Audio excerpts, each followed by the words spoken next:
Nagbabalik na naman ang inyong tagapaglingkod ng mga balita at pawang katotohanan lamang. Naging mainit nga na usapin sa mundo ng social media. Talagang nagsalita na nga itong si Atty. Vic Rodriguez patungkol nga sa natatagong alas na laban nga kay Kuting ng Norte. Matatandaan natin, isa nga si Atty. Vic Rodriguez sa dating tauhan at dating suportado ni Kuting ng Norte at talagang nung siya ay hindi pa nananalo ay talagang todo nga ang pag-aasikaso ni Kuting ng Norte at Lisa Tanas kay Atty. Vic Rodriguez. Ngunit kalaunan, nung siya nga ay naupo bilang kataas-taasan at nanalo, ay agad nga itong sinibak sa pwesto. Dito nga natin mapapansin na talagang hindi nga natanggap ni Atty. Vic Rodriguez ang mga ito at talagang hinanap at hinanda lahat ng mga ebidensya laban sa mga pruweba ng kanilang mga katiwalian, ng kanilang mga transaksyon, ng kanilang mga kabalbalan na tinatago sa bansang Pilipinas.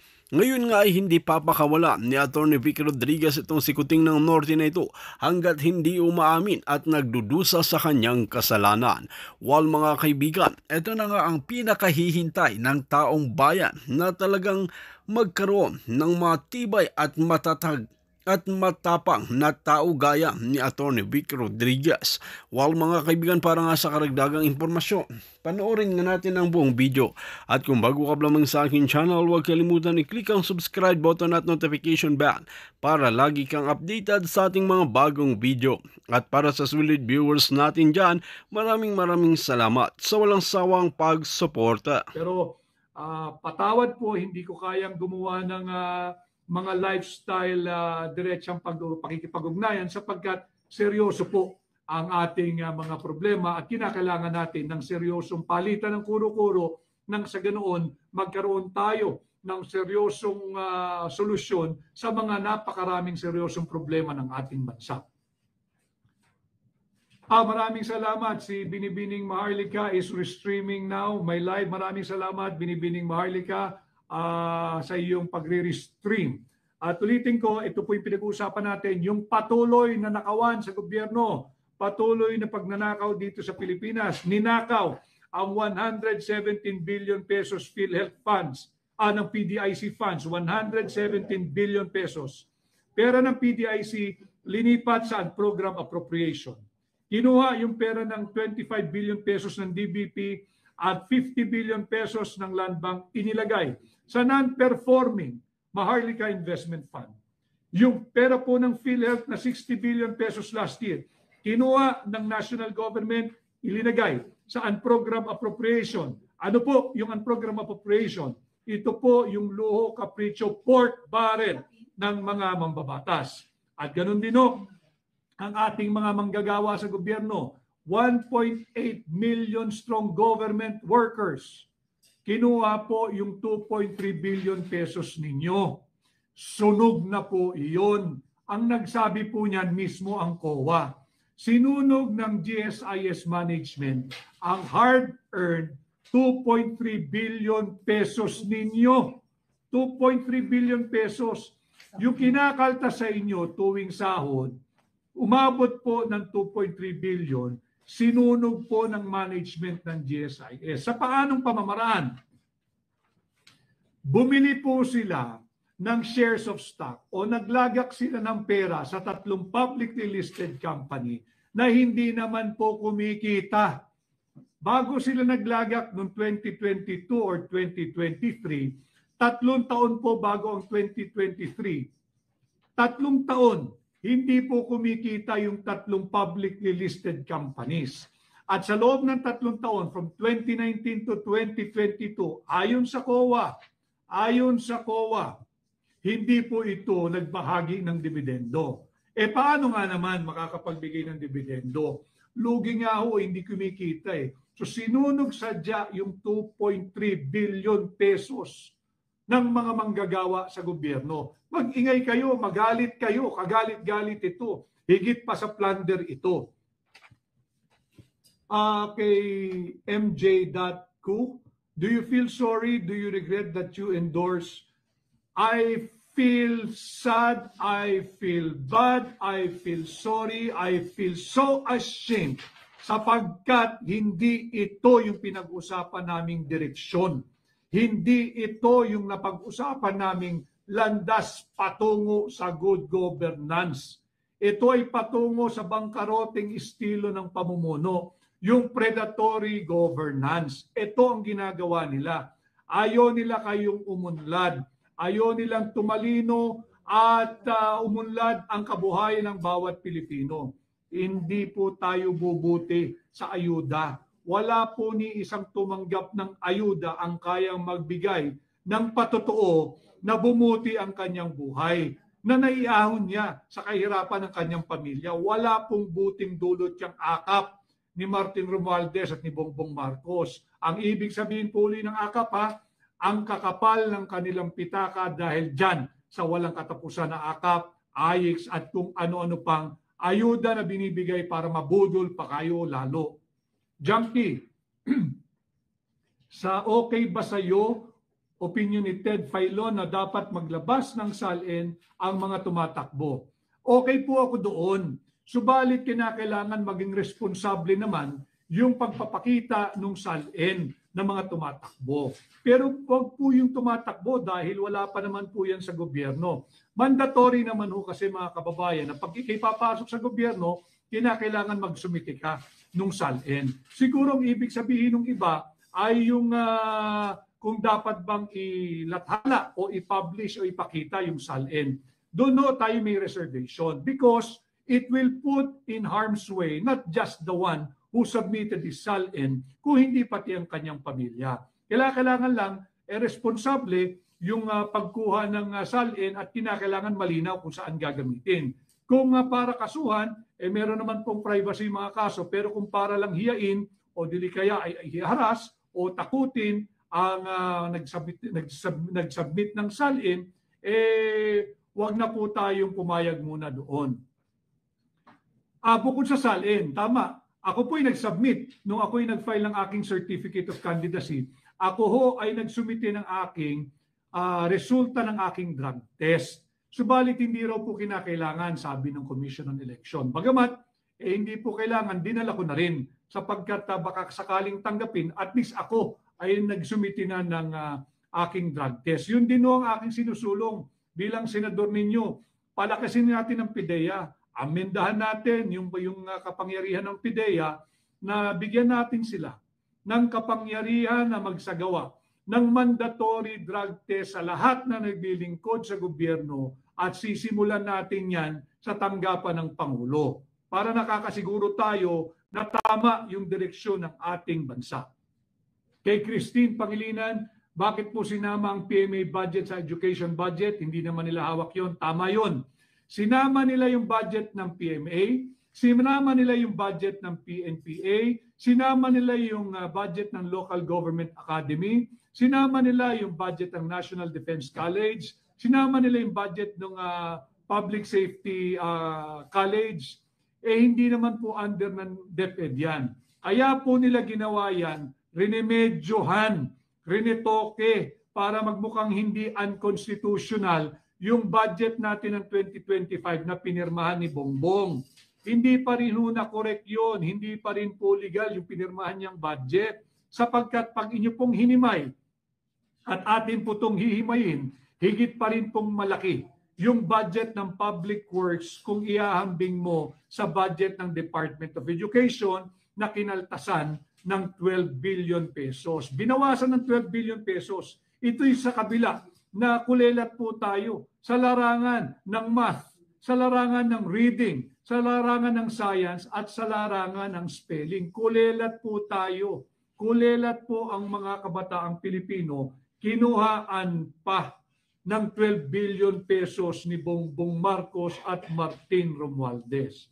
Si Martin Eigenman, keep the flame of patriotism, Attorney Senator Vic. Martin, I'm not here giving information. Thank you, by the way, Martin. But I'm not here just to inflame yung passion o pasilabin ang damdamin at pagmamahal sa bansa na nating mga Pilipino. Kinakailangan, nalalaman ninyo kung bakit dapat magliyab ang inyong pagmamahal sa bansa. Kaya po tayo merong ganitong araw-araw sinisikap ko na diretsa ang pakikipag-ugnayan sa inyo nang malaman ho ninyo yung mga makabuluhang usaping panlipunan na dapat ay kasali kayo, dapat ay naririnig kayo, at dapat may tinig kayo. Kay Hachival, salamat.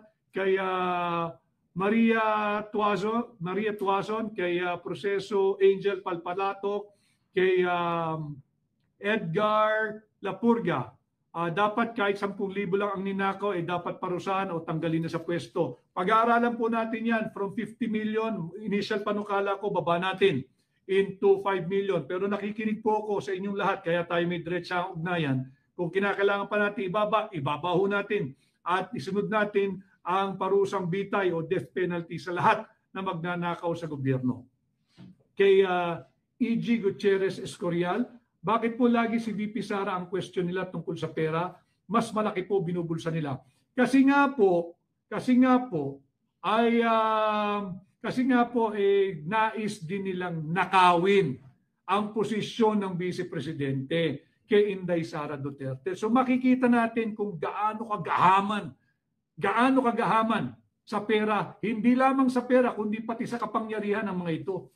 Hindi po sila kontento na pera lang po ninyo, yung pera nating mga Pilipino ang kanilang nanakawin at ninanakaw. Kinakailangan nakawin din nila ang Office of the Vice President o yung posisyon ni Inday Sara Duterte para nang sa ganoon makasiguro sila na lalagpas ang kanilang termino sa 2028. Huwag tayong pumayag. Huwag ho tayong pumayag. MJ Cruz, thoughts on the 3 impeachment cases against VP Sara. Alam mo ninyo, ito ay political persecution. Nasagot ko rin po ito nung ako'y natanong doon sa programa ni Binibining Karen Davila.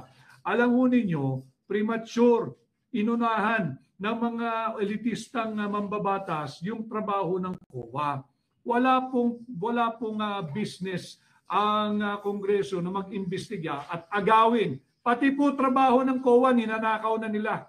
Ganyang kalala ang ating gobyerno ngayon. Pati po trabaho ng COA, ninanakaw na nila. Sila na nag-iimbestiga, sila pa magsasabi kung sinong guilty o hindi guilty, at sila pa ngayon ang naghahabla ng impeachment. Ganyan po kalala yung kinakawan sa gobyerno. Pera, kayamanan ng bansa, pati po pwesto ng Vice President ay ninanakaw na rin ng mga tiwali at elitistang mambabatas. Kay Jex Chu, bakit kasi nag-support ka kay Bongbong? Ayan, sobrang korupsyon na. Sapagkat kami ho kasi ay nagsama ng matagal at ako'y nakitaan ko naman siya at nag-agree kami na tutungo po tayo sa tamang uri ng pamumuno. Hindi rin naman ho siguro ninyo nakita na talaga palang nasa dugo nila na pakialaman ng pera ng mamamayang Pilipino. Pagka nasa DNA na po ng tao, yung pagnanakaw, wala po tayong magagawa ron. Kung magaling silang magtago ng kanilang totoong pagkatao, kaya po tayo ngayon ay naglalahad ng mga korupsyon nila para hindi na tayo mabudol muli. At yan din ang aking panawagan. Higit pong malaki ang boto ni Vice President Inday Sara Duterte. Protektahan po natin si Vice President Inday Sara Duterte. Yung 32 milyong Pilipino, wag ho kayong pumayag na nakawin ng iilang elitistang kongresista ang inyong sagradong mandato. Mahirap naman, ninanakaw na lahat ng yaman nating mga Pilipino. Pati ba naman yung sagradong mandato ninyo, pananakaw pa natin. Mag-ingay ho kayo, makiisa kayo at iparamdam ninyo na hindi kayo sang-ayon sa patuloy na pagnanakaw. At yung kay MJ Cruz, yun po ang aking sagot na hindi naman po natin malalaman kung nasa DNA talaga ng tao ang pagiging mandarambong at nakaw dito, nakaw doon ang layunin. Nasa DNA ho pala nila, wala na ho tayo magagawa ron, labanan na lang natin. Kay Kikay Store 2023, Attorney Vic, sana magkaroon din po ng batas sa pag na-convict na ban sa pagtakbo ng gobyerno. Meron pong ganon. Kung meron pong conviction at yung conviction po ninyo ay may kasamang perpetual disqualification or perpetual absolute disqualification, hindi na po kayo maaaring kumandidato. Ganon din yung ginagawang pagnanakaw sa posisyon ng Vice President. Isa pong convicted na mambabatas ang nagsusulong nito. Saan ka naman nakakita? convicted na mambabatas sa kasong kriminal, siya pa ang namumuno, isa sa namumuno na nakawin ang pwesto ni Inday Sara bilang ating halal na Vice President. Huwag po tayong pumayag. And again, tuloy-tuloy lang po yung nakawan na ginagawa nila. Nandiyan yung PDIC, 117 billion pesos, yung nag-violate ng law here and abroad.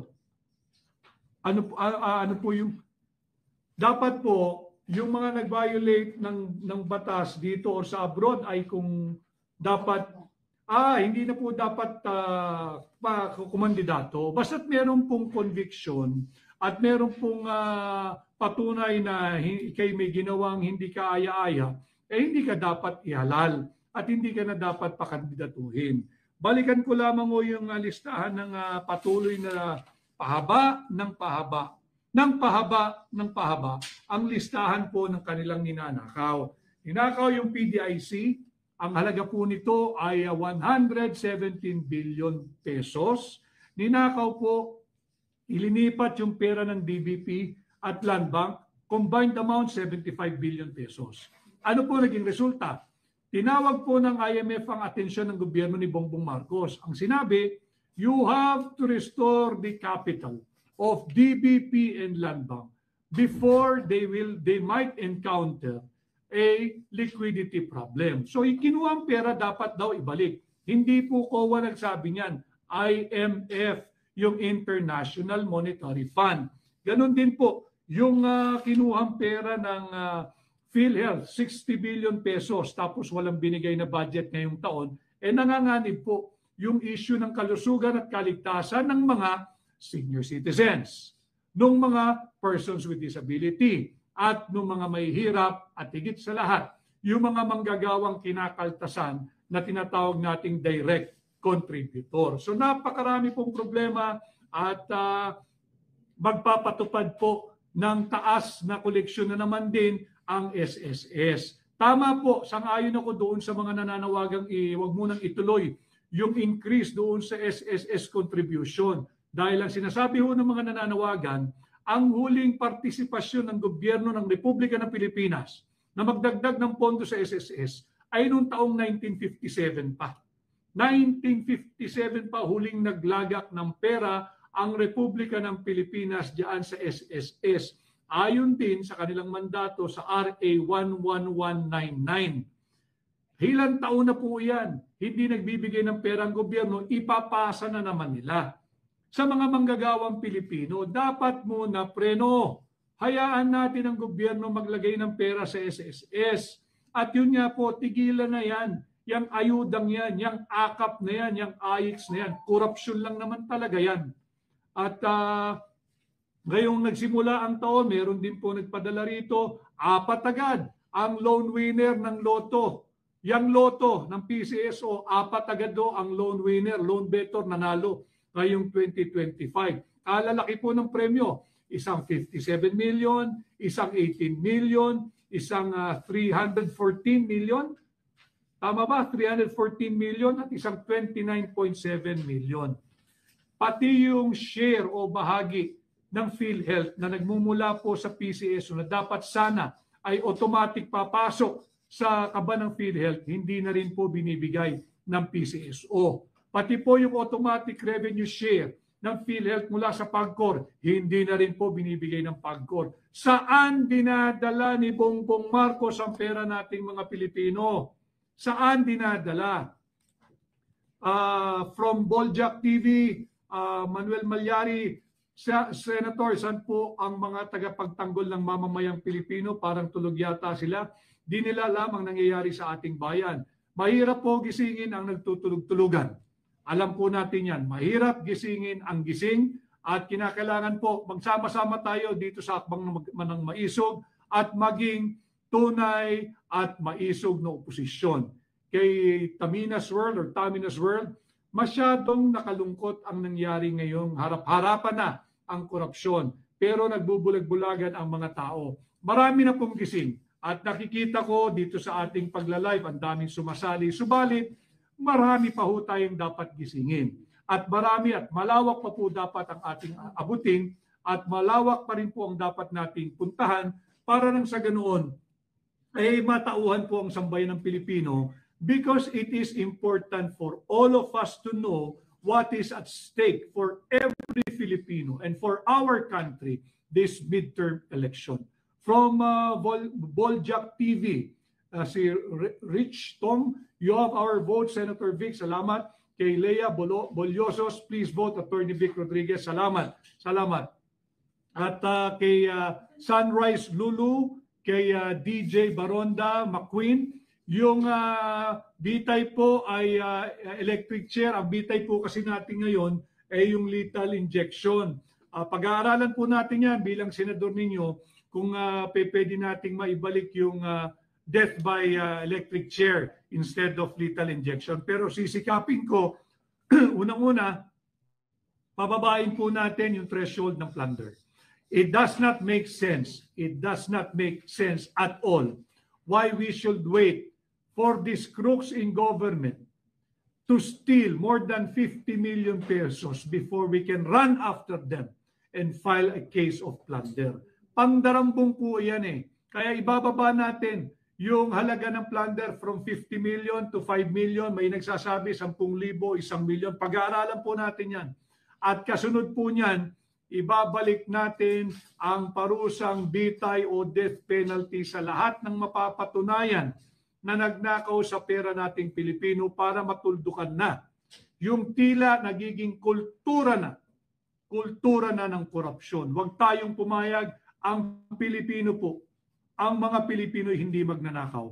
Huwag nating hayaan na masira itong napakagandang pag-uugali at values natin bilang bansa, bilang tao, bilang Pilipino. Kaya from OFW Good Vibes Studio, yes sir, saludo po ako sa mga sinasabi. Salamat, isinisawalat niyo ito kasi grabe na po, binabayaran na po nila para mai tayong lumaban.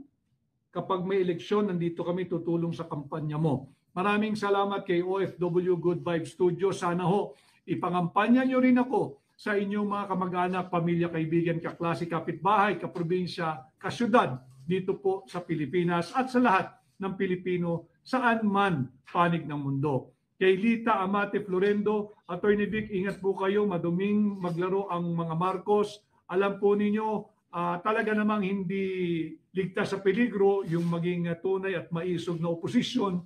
Subalit alam din naman ho ninyo, hindi naman po kailanman naging mura ang demokrasya, kinakailangan po ito'y paglaban. Kaya po tayo nagkakaroon ng diretsang ugnayan sa inyo upang tayo po'y magtulungan at hindi lamang ako, hindi lamang po kami sa hakbang ng maisog, hindi lamang po si Pangulong Duterte o si Vice President Inday Sara Duterte ang mga nagsasalita. Kailangan po natin ang tulong ng bawat Pilipino. Kay Fia Cervantes, paano po tayo makakasiguro na walang magiging dayaan sa darating na eleksyon? Wala pong kasiguruhan, Fia Cervantes. I am just trusting in you, my fellow Filipino, that you will go out and you will go out strong on election day and help me get a seat in the Senate to protect you. Yan, dun na lang po ako nakaasa at dun po ako nananalig. At maraming salamat din kay Deng Vilus Andresa, kay Lady Jean Maarat, maraming salamat sa iyong pagsubaybay. Ganon din kay, anong pangalan nito? Edgar, mabilisan ko, tsaka si Rini, maraming salamat sa iyo. At kay Nel, attorney, beneficiary po ako ng AKAP. Sabi nila, 5,000 ang AKAP. Ito, mabigat ito, yung sinel. Ang sabi po nila 5,000 yung AKAP, pero 3K lang ang natanggap ko. Ito nga po, ito po ay bukod sa legalized vote buying, legalized hold up po itong AKAP. Ulitin ko, ang AKAP po kasi, yung pitaka lang nilang kumakapal. Ang kumakapal dyan, yung pitaka nung mga nagbibigay ng AKAP. Imagine ninyo, 5,000 ang tatanggapin mo lang 3,000. At ang masakit po, maraming kwento sa ibang probinsya, 5,000 ang pangako, 3,000 ang tatanggapin. At pagka nakuha mo na, may nag-aabang sa bandang dulo, opisyal ng gobyerno o kaya opisyal ng barangay, hihingan ka pa ng 500 or 1,000. Legal na po ang hold up. Kaya po dapat tigilan na itong ayuda. Wala pong patutunguhang mabuti itong ayuda. Ang kinakailangan natin, Ito hindi ko maintindihan. Sanay naman po ang Pilipino magbanat ng buto. Bakit ginagawa natin itong mga tamad? Bakit ba ginagawa ninyong timawa ang mga Pilipino? Dahil nga yung sinasabing predatory governance, yung predatory style of government. Ibig sabihin, yung mahirap, kailangan habang buhay, mahirap na kayo. Yan ang ginagawa ng gobyerno ngayon. Yung mga salat sa kaalaman, kinakailangan mangmang kayo. Dahil ayaw nilang tatalino kayo. Ayaw nilang yayaman kayo. Ayaw nilang uunlad ang buhay ninyo. Kung hindi, mamumulat kayo na linoloko lang tayo, binubudol lang tayo ng gobyernong ito. Si Pinggoy, paano po mag-volunteer sa campaign ninyo? Magsabi po kayo ng inyong suggestion doon po sa aking campaign na email. Welcome po iyon. Pinasusulat ko lamang o hindi ko lang memorize. Kay Diana Alagasi Resierdo, tama, mahirap gisingin ang gising na gising dahil sa droga. Yung SOCMED po, sundan po niyo yung SOCMED, mag-message po kayo sa aking mga social media platform at yung aking email po, ibibigay ko po sa inyo, pinalilista ko lamang ho. Kay Lynn Becomac, vote number 55, Attorney Vic Rodriguez, salamat po, number 55 po sa Senado, Senador po ninyo, at kay Mentoral, iboboto kita, Attorney, salamat. Kay Diane Grafil, hi po, Attorney Vic Rodriguez, ingat po from Israel. Kay Lydia Grazioli, Sir Vic, ingatan ka lagi ni Lord at ang mga mahal mo sa buhay. Ako po ay kampante at nananalig sa dakilang lumikha at hindi niya po ako pababayaan sapagkat hindi niya po ako pinabayaan ni minsan. Kay Ken EJ, number 1 ka sa amin, sir, from Davao City, mabuhay po kayo, huwag niyo pong pababayaan si Pangulong Duterte at si Mayor Baste Duterte at atin pong protektahan si Vice President Inday Sara Duterte. Bukod po sa pera, labanan po natin yung patuloy nilang pagnanakaw sa pera nating mga Pilipino. At higit dyan, labanan po natin yung tangka nilang pagnanakaw sa posisyon ng Vice Presidente. Labanan po natin yung kanilang open and the collective effort to steal, to rob us of our choice of Vice President. Labanan po natin yan. Let's push them back. Hindi pwedeng pasulong sila at tayo atras lamang ng atras. Wala pong mangyayari sa atin. Magkaisa po tayo. At kay Doris Okay Alcover, you have my family's vote. Laban lang po. Salamat. Kay Ann Maceda, connect at attorneyvicrodriguez.com. Yun po. Mag-connect po kayo, connect at attorneyvicrodriguez.com. Sa email po ito, yung nagtatanong kung paano po kayo maka-volunteer. Salamat po, kailangan ko talaga ng tulong ninyo at ang ating pong kampanya tumatakbo sa sheer volunteerism and it's essentially a people's campaign. My campaign is for you, my candidacy is for you bilang tunay at maisog na oposisyon. Labanan po natin ang pagnanakaw sa lahat ng antas ng gobyerno. Ulitin ko, hindi lamang pera ang kanilang ninanakaw. Hindi lamang po pera. Bilyong-bilyong pisong pera ang ninanakaw, pero bukod po dyan, nakaamba na po na nakawin nila ang pwesto ng Vice Presidente. Huwag po tayong pumayag. Higit po na mahalaga yung inyong boto